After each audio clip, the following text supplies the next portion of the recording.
Welcome back to ThreatVector. I am Matt Stephenson. We are at RSA 2019, and I am super excited. Anytime we can get an author on board, it's always exciting. But Richard Stiennon, you've got a new book, really hot topics right now, and I'm going to let you just roll with that. We got all kinds of time in the entire world. Good deal. Thanks, Matt. Yeah, so for the last year and a half, I've been researching and writing a book called Secure Cloud Transformation, The CIO's Journey. And journey is a recurring theme. One, is a journey for me to educate myself on where enterprise is going with the cloud. So I'm I'm an industry analyst who covers the security industry. And of course, over the last 5 years, I've seen the movement of point solutions to the cloud. So, we need a firewall. We must need one in the cloud. How do we do that? We need file integrity management. We must need that for our virtual images in the cloud. So everything was moving there from a security perspective, but what I didn't understand is how the enterprise was doing the bigger picture architecture shifts that the cloud entailed. And we knew if we looked at Microsoft's, just dramatic increase in revenue and Office 365 subscriptions, that they were profiting from moving to the cloud. And of course, Amazon was, and Google's kind of, oddly enough, it feels like Google's playing catch up, right? Yeah, weirdly, the one spot they're in third place. Yeah, and Google is, technologists would go to Google first, but Amazon kind of captured that early on by making it so easy for, so-called shadow IT to allow people to just try stuff in the cloud, and then it turned into bigger and bigger projects. So as I interviewed all these people, I realized that each of them quickly discovered that their employees, from the executives all the way down to the help desk people, were moving to cloud apps, right? So they're using Salesforce for CRM, they're using WeWork for HR, they're using NetSuite for financial stuff. So all these critical apps that the IT used to, purchase, make the decision, and spec out the hardware to host them and pay these extraordinary license fees plus 20% for support. Oh yeah. And then every time there was an update to the software, they'd have to decide if it worked and if they needed better servers to handle it. All that stuff was going away really rapidly, at an extremely fast rate. So they realized that was happening. At the same time, most organizations are moving to Office 365, right? It's a killer app in several ways. I like to say, you put this on your network, if you switch over to Office 365, you're going to kill your network, right? Office 365, like sadly most Microsoft things that have moved from their legacy to the network side, it opens up all these ports and it's chatter, it's noisy, and your email of all apps has to always be on, right? And with Office 365 especially, you can't just let it sit. So it's always using up bandwidth. There's traffic going back and forth between the cloud and the endpoint all the time to keep it up. So when they realize all that traffic is going to the internet, they start looking at their network, and they've got to re-architect the network because they're backhauling traffic from, Poughkeepsie all the way back to, New York City. Montauk, there we go.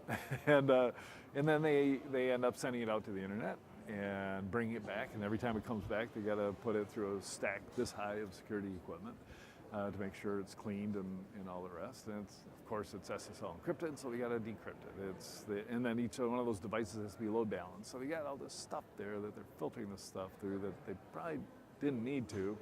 So they start re-architecting, so they just go direct to the cloud. So it's local internet breakout, which is a term I heard in the 90s when I was in the ISP business, right? As people were coming to me and saying, hey, we want to stop paying for direct circuits to headquarters. We're going to use the internet.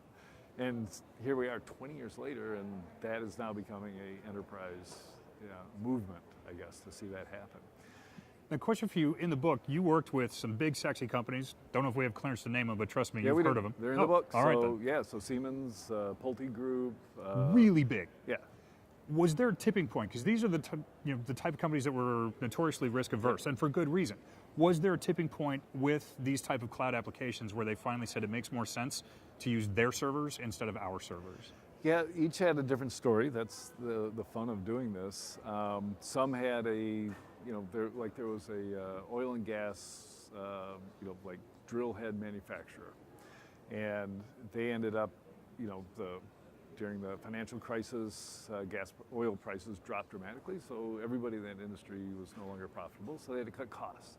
So they just went the cost cutting, they said, hey, we can do all this stuff in the cloud, cut our costs, and if gas ever goes up, we'll be profitable because we've saved so much money. If gas ever goes up. Yeah, they like that. That's why I always wanted to own stock in those companies, so when gas went up, I felt good about it. Right.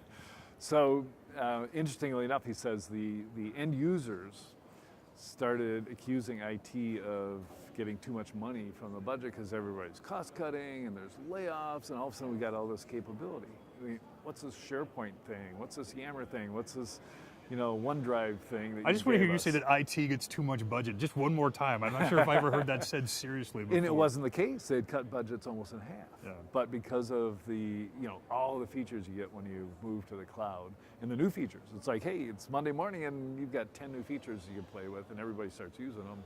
And it feels like IT rolled it out, but it was the provider who rolled it out. And the IT guys quietly take credit for that. So, Yeah, we're good. We got you. See, we know what we're doing here.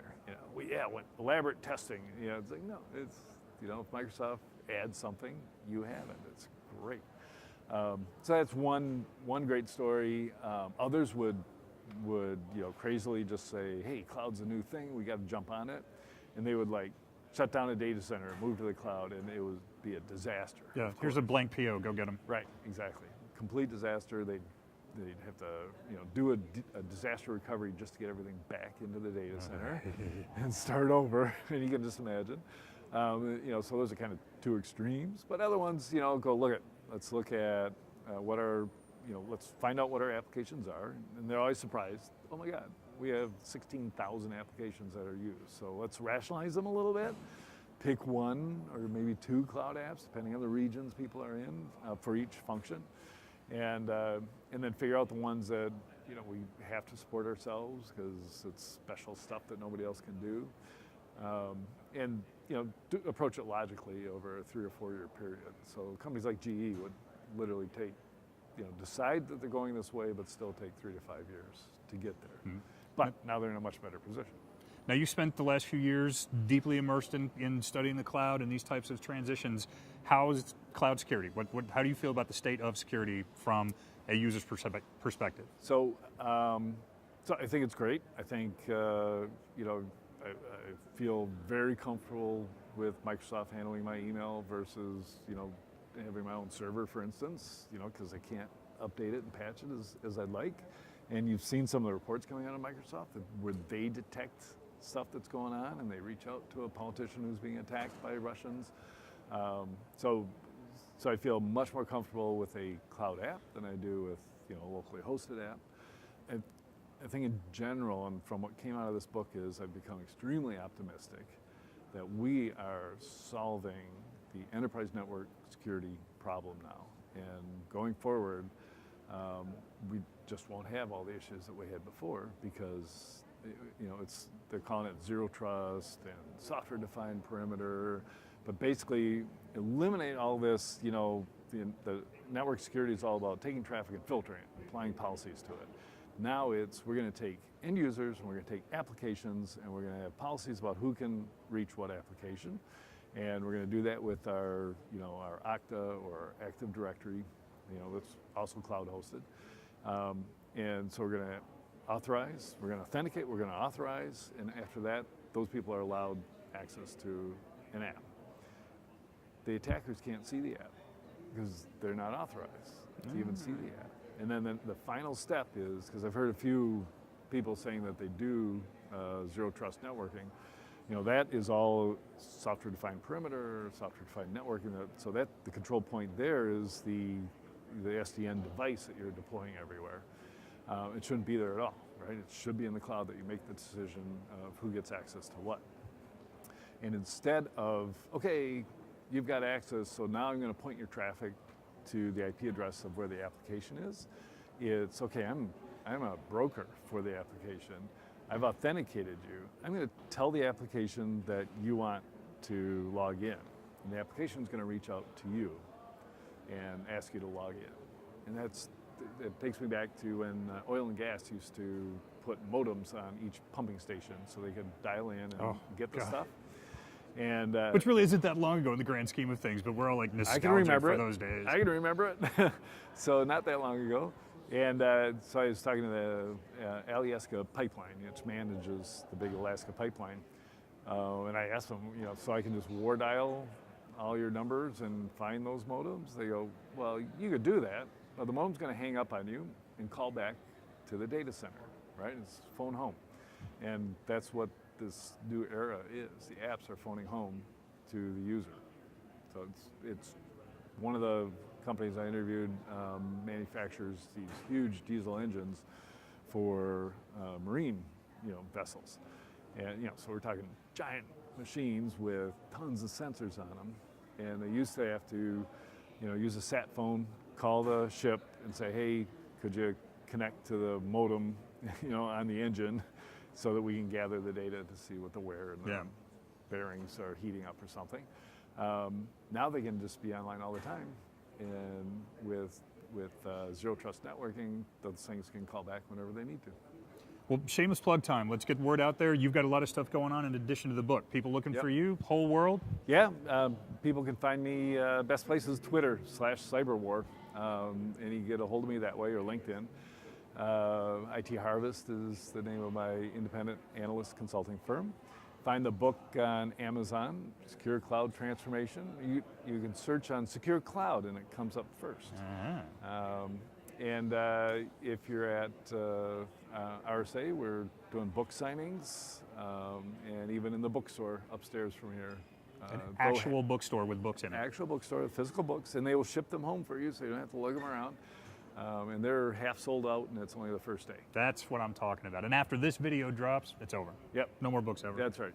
That's right. Hey, we're going to be at RSA all week, looking for the coolest people we can find, trying to bring you the best information. I am Matt Stephenson. You can find me on all the socials at PacMatt73. Some new things going on with us. If you're looking for BlackBerry Cylance, on Twitter it is at BlackBerry or at Cylance Inc. Websites are blackberry.com and ThreatVector.cylance.com. And also you can find us on LinkedIn and Facebook. Not sure how many more interesting people we can find, but we're going to keep looking. Come on back.